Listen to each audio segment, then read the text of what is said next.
Assalomu alaykum, hurmatli tomoshabinlar.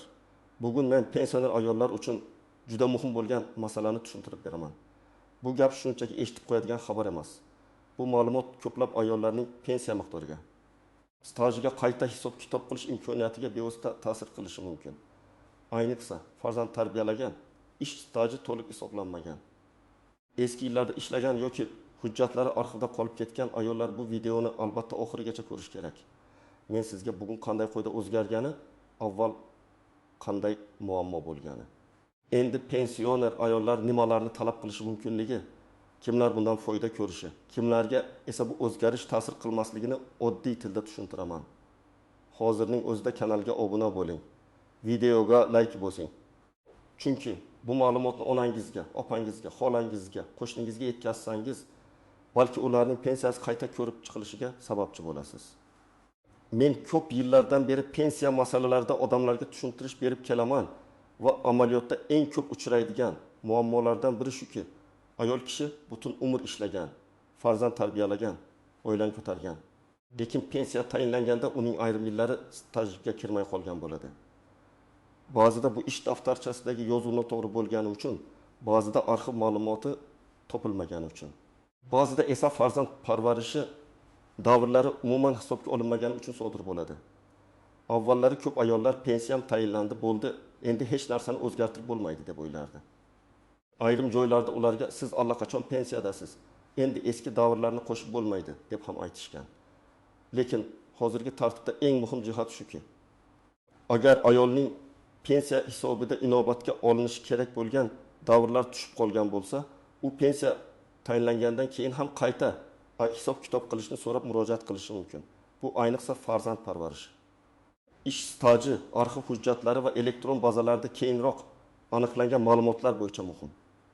Oddiy qilib aytganda, agar siz pensioner ayol bo'lsangiz va sizning stajingiz to'liq hisoblanmagan bo'lsa, endi kech deb o'tirmang. Pensiya jamg'armasiga murojaat qilib, hujjatlaringizni qayta ko'rib chiqish so'rashingiz mumkin. Bu ham ayolning pensiyasi albatta oshadi degani emas. Lekin ko'plab holatlarda qo'shimcha staj qo'shilishi, yetishmagan davrlar tiklanishi va pensiya miqdori qayta hisoblanishi mumkin. Oldin amaliyotda odamlar juda ko'p qog'ozbozlikka duch kelardi. Masalan, ayol 1985 yilda zavodda ishlagan, keyin farzandli bo'lgan, bir necha yil uyda bola parvarish qilgan, keyin yana ishga qaytgan. Pensiya tayinlash vaqtida ish daftarchasida ishga kirgan va chiqqan sanalar bor. Lekin bola parvarishi davri aniq ko'rsatilmagan. Yoki farzand tug'ilganlik guvohnomasi bor, lekin qaysi davrda ishlamagani tasdiqlovchi hujjat yo'q. Natijada pensiya jamg'armasi faqat aniq tasdiqlangan ish yillarini olgan. Qolgan davrlar esa hisobga kirmagan. Endi esa ayollar uchun muhim bo'lgan yondashuv shuki, farzand parvarishi bilan bog'liq davrlar qonunda belgilangan chegaralar doirasida mehnat stajiga qo'shilishi mumkin. Bunda odatda har bir farzand uchun bola parvarishi davri, lekin umumiy hisobda belgilangan maksimal muddatdan oshmagan qismi inobatga olinadi. Amaliyotda ko'p uchraydigan qoida shuki, bola parvarishi davri har bir bola uchun ma'lum muddatgacha, umumiy hisobda esa cheklangan yillargacha stajga qo'shilishi mumkin. Shuning uchun men har bir ayolga shuni maslahat beraman. Farzandlar soni tug'ilgan yillari. O'sha paytdagi ish holati, ish daftarchasidagi uzilishlar alohida tekshirilishi kerak. Eng katta o'zgarish shunda ko'rinadiki, endi pensioner ayol o'z huquqini o'zi talab qilishi kerak. Agar tizimda hammasi avtomatik ko'rinmasa, siz murojaat qilmasangiz, hech kim sizning 3 yil oldingi bola parvarishi davringizni o'zi izlab topib, pensiyangizni ko'tarib bermasligi mumkin. Shuning uchun bu xabarni yangi imkoniyat deb qabul qilish kerak. Kimning hujjatida kamchilik bo'lsa, u qayta tekshirtirishi mumkin. Birinchi navbatda. Pensiyaga chiqqanda staji 20 yilga yetmagan yoki zo'rig'a yetgan ayollar e'tibor berishi kerak. Ayollar uchun yoshga doir pensiyada talab qilinadigan staj masalasi juda muhim. Agar staj yetarli bo'lmasa, pensiya miqdori kamayishi yoki ayrim imtiyozlardan foydalanish qiyinlashishi mumkin. Farzand parvarishi davrining qo'shilishi ba'zan aynan shu yetishmayotgan yillarni to'ldirib beradi. Masalan, Gulbahor opa 58 yoshda. Pensiyaga chiqayotganida uning ish staji bo'yintekish yil 7 oy deb hisoblangan. U 2 farzandni tarbiyalagan. Birinchi farzandi 1908 yilda, ikkinchisi 1992 yilda tug'ilgan. ish daftarchasida 1998 yildan 1991 yilgacha uzilish bor. 1992 yildan 1935 yilgacha ham uzilish bor. Agar bu davrlarning bola parvarishi bilan bog'liqligi hujjatlar orqali tasdiqlansa, Gulbahor opaning stajiga qo'shimcha davrlar qo'shilishi mumkin. Natijada uning staji 20 yildan oshishi ehtimoli paydo bo'ladi. Bu esa pensiya hisobiga sezilarli ta'sir qilishi mumkin. Ikkinchi toifa ko'p farzandli ayollar. 3-4, 5 farzandni tarbiyalagan ayollarda ko'pincha ish faoliyatida uzilishlar bo'ladi. Lekin bu yerda juda muhim nozik jihat bor. Farzand soni ko'p bo'lgani bilan stajga qo'shiladigan bola parvarishi davri cheksiz emas. Ya'ni 5 farzand tug'ilgan bo'lsa, har biri uchun alohida 3 yildan jami 15 yil avtomatik qo'shiladi deb o'ylash xato. Qonunda umumiy maksimal chegara bo'ladi. Shuning uchun ko'p farzandli ayollar albatta hisob kitobni mutaxassis bilan tekshirtirishi kerak. 3-toifa ish daftarchasida uzilish bor ayollar. Masalan, ayol 1979 yildan 1974 yilgacha ishlagan. Keyin 1994 yildan 1999 yilgacha hech qanday yozuv yo'q. Keyin yana 1909 yildan ishga kirgan. Shu oralikda farzand tug'ilgan bo'lsa, bu davr shunchaki ishlamagan deb qolib ketmasligi kerak. Agar bu davr bola parvarishi bilan bog'liq bo'lsa va hujjatlar bilan tasdiqlansa, stajga qo'shilishi mumkin bo'lgan qismi ko'rib chiqiladi. 4-toifa pensiyasi juda kam chiqqan ayollar. Men ko'p ayollardan eshitaman. Men 25 yil ishlaganman, lekin pensiyam juda kam chiqdi deydi. Bunday holatda sabab faqat stajda bo'lmasligi mumkin. Oylik maosh kam bo'lgan bo'lishi, hujjatlarda ish haqi tasdiqlanmagan bo'lishi. Ayrim yillar bazaga tushmagan bo'lishi mumkin. Lekin baribir staj to'liq hisoblanganmi yoki yo'qmi? Albatta tekshiriladi. Chunki pensiya hisobida staj har doim muhim ko'rsatkichlardan biri. Agar sizning barcha ish yillaringiz to'liq hisoblangan bo'lsa, farzand parvarishi davrlari oldin pensiya hisobiga kiritilgan bo'lsa, pensiya tayinlash paytida barcha tug'ilganlik guvohnomalari, ish daftarchasi, arxiv ma'lumotlari to'liq topshirilgan bo'lsa, unda katta o'zgarish bo'lmasligi mumkin. Lekin men baribir tekshirib qo'yish zarar qilmaydi deb aytaman. Chunki ba'zan odam hammasi hisoblangan deb o'ylaydi. Lekin pensiya ishini ko'rganda 2 yil, 3 yil, hatto 5 yil tushib qolgani aniqlanadi. Agar ayol farzand parvarishi davrida rasmiy ishda bo'lgan va shu davr ish stajiga allaqachon kirgan bo'lsa, o'sha davrni yana bir marta bola parvarishi sifatida qo'shib 2 qara staj qilish mumkin emas. Bu juda muhim. Qonunda bir davr bir marta hisoblanadi. Masalan, ayol 1990 yilda farzandli bo'lgan. Lekin 1990 yildan 1993 yilgacha korxonada rasmiy ishlagan, ish haqi olgan, badallar to'langan. Bu davr allaqachon ish staji sifatida kirgan bo'lsa, uni yana alohida bola parvarishi deb qo'shib bo'lmaydi. Agar ayolning staji juda ko'p bo'lsa, masalan 35 yil, 38 yil, lekin bola parvarishi davrlari oldin ham hisoblangan bo'lsa, qayta hisoblash pensiyani oshirmasligi mumkin. Chunki pensiya faqat stajga emas, ish haqi, hisoblangan davrlar, mavjud cheklovlar va qonundagi formulalarga ham bog'liq. Shu sababli har bir holat individual ko'riladi. Birinchi misol, Sayyora opa 6 yoshda 3 farzandi bor. Pensiyasi 2019 yilda tayinlangan. O'sha vaqtda u shoshilib hujjat topshirgan. Faqat ish daftarchasini bergan. Farzandlarining tug'ilganlik guvohnomalarini bermagan. Pensiya ishida uning 20 yil staji ko'rsatilgan. Keyin qarasa, 1996 yildan 1991 yilgacha uzilish bor. Shu yillarda u 2 farzandini parvarish qilgan. Agar u tug'ilganlik guvohnomalarini, nikoh guvohnomasini, familiya o'zgargan bo'lsa, shuni tasdiqlovchi hujjatlarni olib pensiya jamg'armasiga murojaat qilsa, bu davrlar qayta ko'rib chiqiladi. Agar qo'shimcha yillar qo'shilsa, pensiya miqdori qayta hisoblanishi mumkin. Ikkinchi misol, Matluba opa 75 yoshda pensiyaga chiqqan. Uning ish staji 14 yil 4 oy deb olingan. Bitta farzandi bor, farzand tug'ilgandan keyin 2 yil ishlamagan.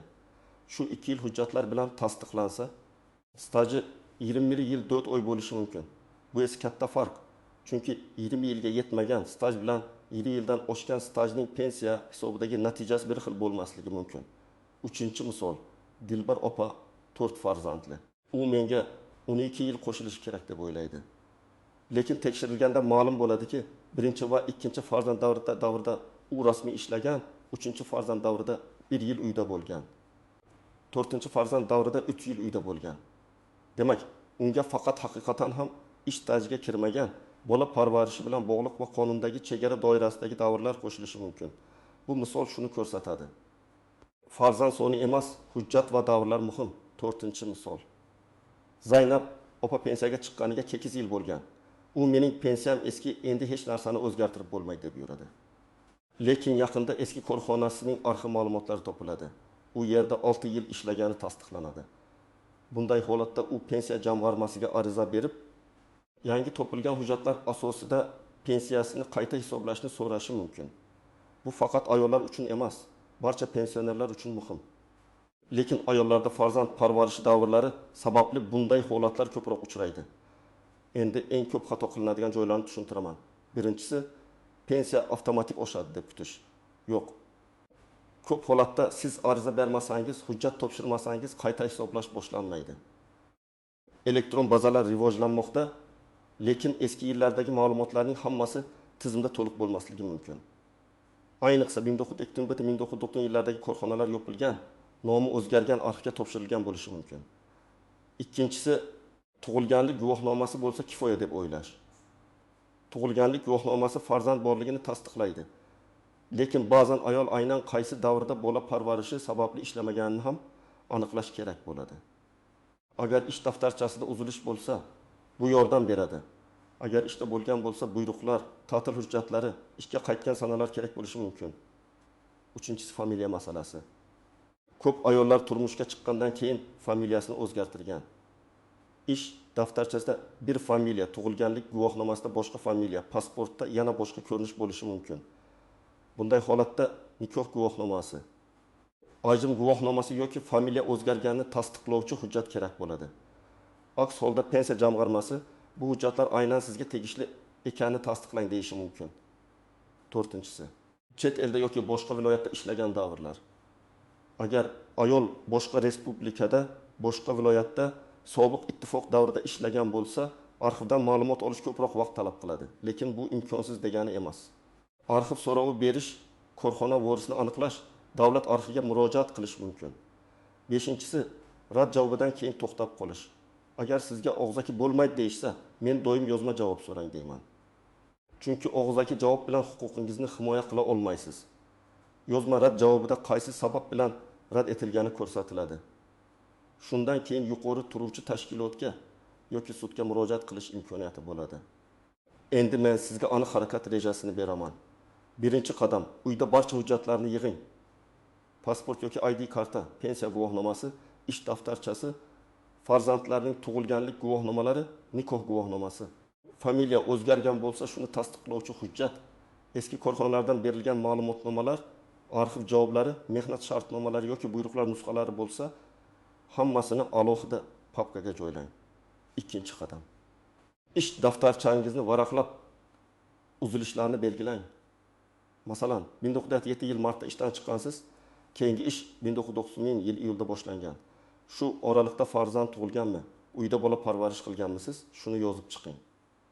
Har bir farzand bo'yicha tug'ilgan sana sizning o'sha vaqtdagi ish holatingiz, ishga qaytgan sanangizni alohida daftar qilib yozsangiz, mutaxassisga ham tushunarli bo'ladi. 3-qadam. Tuman yoki shahar pensiya jamg'armasi bo'limiga murojaat qiling. Murojaatda mening pensiya hisobimda farzand parvarishi davrlari va ish stajim to'liq inobatga olinmaganini tekshirib berishingizni hamda asos bo'lsa pensiyamni qayta hisoblab berishingizni so'rayman deb yozish mumkin. Agar aniq davrlarni bilsangiz, masalan 1992 yil may oyidan 1991 yil may oyigacha bo'lgan davrni ko'rib chiqishingizni so'rayman deb ko'rsating. 4-qadam. Arizani 2 nusxada tayyorlang. Bir nusxasini topshirasiz. 2-chi nusxasiga qabul qilingan sana, kirim raqami, mas'ul xodim imzosi yoki muhrini qo'ydirib oling. Bu juda muhim. Chunki keyin men murojaat qilgan edim deb og'zaki aytish yetarli bo'lmaydi. Qo'lingizda qabul qilinganini tasdiqlovchi nusxa bo'lishi kerak. 5-qadam. Agar hujjat yetishmasa, qaysi hujjat kerakligini yozma ravishda so'rang. Masalan, arxiv ma'lumoti kerak deyishsa, qaysi korxona, qaysi yillar, qaysi lavozim bo'yicha kerakligini aniqlashtiring. Ba'zan pensiya jamg'armasi o'zi so'rov yuborishi mumkin, ba'zan fuqaro ham arxivga murojaat qiladi. Davlat xizmatlari markazi yoki my.gov Uz orqali ham ayrim xizmatlardan foydalanish mumkin. Lekin eski hujjatlar bo'yicha hududiy arxivlarga borishga to'g'ri kelishi ehtimoli bor. 6-qadam natijani kuting va javobni tekshiring. Agar pensiya qayta hisoblangan bo'lsa, qaysi sanadan boshlab qaysi davrlar qo'shilgani, miqdor qancha o'zgargani bilan tanishing. Agar rad etilgan bo'lsa, rad sababi qonuniy asos bilan ko'rsatilganmi? Hujjat yetishmagani uchunmi? Davrlar mos kelmagani uchunmi? Buni aniqlang. 7-qadam. Rozi bo'lmasangiz, yuqori tashkilotga shikoyat qiling. Men buni janjal qilish ma'nosida aytmayapman. Bu sizning qonuniy huquqingiz. Avval tuman bo'limi, keyin viloyat boshqarmasi, zarur bo'lsa sud tartibi bor. Muhimi, barcha murojaatlar yozma bo'lsin, nusxalar saqlansin. Pensioner ayollar ko'pincha men tushunmayman, bolam borib keladi deydi. Albatta, farzandlar yordam bersin. Lekin hujjatlarning mazmunini o'zingiz ham bilib oling. Qaysi yillar ishlagansiz, qaysi yillarda farzand parvarish qilgansiz, qaysi korxonada ishlagansiz, bularni faqat siz aniq eslashingiz mumkin. Farzandingiz pensiya jamg'armasiga borganda, agar siz unga to'liq ma'lumot bermasangiz, u ham to'g'ri talab qo'ya olmaydi. Shuningdek, eski hujjatlarni tashlab yubormang. Hatto sarg'ayib ketgan ma'lumotnoma eski buyruq nusxasi, korxona guvohnomasi, kasaba uyushmasi bileti, ish haqi yozilgan hujjat ham ba'zan arxiv izlashda yordam beradi. Asosiy hujjat bo'lmasa ham qaysi korxonada, qaysi davrda ishlaganingizni aniqlashga yo'l ochadi. Bugungi eng muhim gap shuki, pensioner ayollar, ayniqsa farzand tarbiyalagan, ish stajida uzilish bo'lgan, pensiyasi kam chiqqan yoki hujjatlari to'liq hisobga olinmagan ayollar o'z pensiya ishini qayta tekshirtirishga haqli. Farzand parvarishi davrlari, arxivdan topilgan ish staji, familiya o'zgarishi sababli oldin kiritilmagan hujjatlar pensiya hisobiga ta'sir qilishi mumkin. Lekin bu avtomatik bo'lmaydi. Siz ariza berishingiz, hujjatlarni to'plashingiz, javobni yozma olishingiz kerak. Men sizdan iltimos qilaman. Bu ma'lumotni faqat o'zingizda saqlab qolmang. Onangizga, opangizga, xolangizga, qo'shningizga, mahalladagi pensioner ayollarga yetkazing. Balki kimningdir pensiyasi yillar davomida kam hisoblangan bo'lishi mumkin. Izohlarda yozing. Sizda ish staji, bola parvarishi davri yoki pensiyani qayta hisoblash bo'yicha muammo bo'lganmi? Videoga like bosing. Kanalga obuna bo'ling. Chunki men sizlarga pensiya, nafaqa, imtiyoz va huquqlaringiz bo'yicha eng kerakli ma'lumotlarni oddiy tilda tushuntirishda davom etaman.